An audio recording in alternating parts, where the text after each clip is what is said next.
আজকে ব্রেড মালাই রোল করব জন্য চলে এসেছি রান্নাঘরে। দেখো ফ্রাইং প্যানে আমি ঘি আর একটুখানি সুজি দিয়ে সুজিটাকে ভেজে নিলাম। নিয়ে এর মধ্যে বেশ খানিকটা দুধ দিয়ে দেব। দুধ দেওয়ার পর যখন একটু বয়েল হয়ে যাবে সুজিটা, তখন এতে চিনি আর গুঁড়ো দুধ দেব আমি 3 চামচ মতো। গুঁড়ো দুধ দিয়ে এটাকে একদম নেড়ে নেড়ে একটা ঘন মতো করব, যাতে এটাকে রোল করা যায়, মানে লম্বা মতো করা যায়, শুকনো করব আর কি, একদম ঝরঝরা না, সেটা বুঝতেই পারবো। আর এদিকে দেখো দুধ বসিয়ে দিয়েছি, দুধের মধ্যে এলাচ গুঁড়ো দিলাম, আর এদিকে কাজু, আমন্ড আর পেস্তা, এগুলোকে আমি মানে গুঁড়ো করে নিব, মানে খিচখিচ থাকবে এরকম ধরনের, একদম মিহি গুঁড়ো না।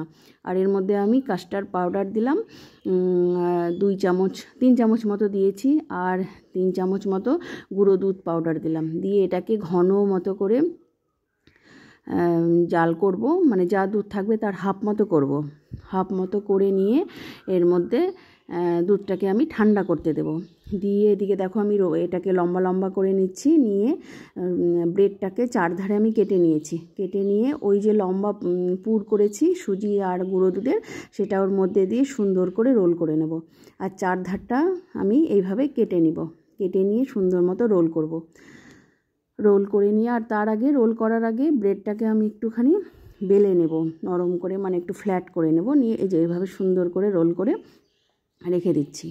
এরপরেই আমি এই যে একটা কৌটার যে আমার মুখের ঢাকাটা, সেটা দিয়ে এই যে গোল গোল মতো কেটে নিচ্ছি। এটা রসমালাই করব ব্রেডের, সেটাও আমি ওইভাবেই কেটে নিলাম, ওই একই লিকুইড দিয়েই করব। এইটাকে দিয়ে এর উপর দিয়ে আমি সেই ঠান্ডা করা দুধটা আমি উপর থেকে ছড়িয়ে দিচ্ছি। দেওয়ার পর এর ওপরে আমি ড্রাই ফ্রুটসগুলো যে আমি কুচি করে রেখেছিলাম সেটা উপর থেকে ছড়িয়ে দিয়ে একটু রেস্টিং টাইমে রাখবো। আর এদিকে দেখো কি সুন্দর হয়েছে দেখতে। রোলগুলোকেও আমি এইভাবে উপর থেকে দুধগুলো ছড়িয়ে দেব, মানে বেশি করে দেব, কারণ ও প্রচণ্ড পরিমাণে টেনে নেয়, মানে নিচ্ছে টেনে আর কি, প্রচণ্ড পরিমাণে। আর উপর থেকে বাদামগুলো সুন্দর করে সাজিয়ে দেব। দিয়ে আমি এটাকে কিছুক্ষণ রেস্টে রেখে তারপরে এটাকে সার্ভ করব। আর যদি ফ্রিজে রেখে দেওয়া যায় তাহলে আরও ভালো হয়, খেতে আরও বেশি ভালো লাগছে পরের দিন। দেখতেও খুব সুন্দর হয়েছে, খেতেও খুব সুন্দর হয়েছে। আর দুধের কালারটা এত সুন্দর এসেছে কাস্টার্ড পাউডার দেওয়ার কারণে, অসাধারণ এসেছে। আর এই দেখো আমি কেটে নিচ্ছি, কি সুন্দর সফট নরম, দারুণ দারুণ, অসাধারণ, মানে দারুণের আর শেষ নেই, এত সুন্দর। আর রসমালাই যেটা করেছি, এটা তো রোল, আর যেটা রসমালাই করেছি গোল গোল ব্রেডের, সেটাও এত সুন্দর হয়েছে।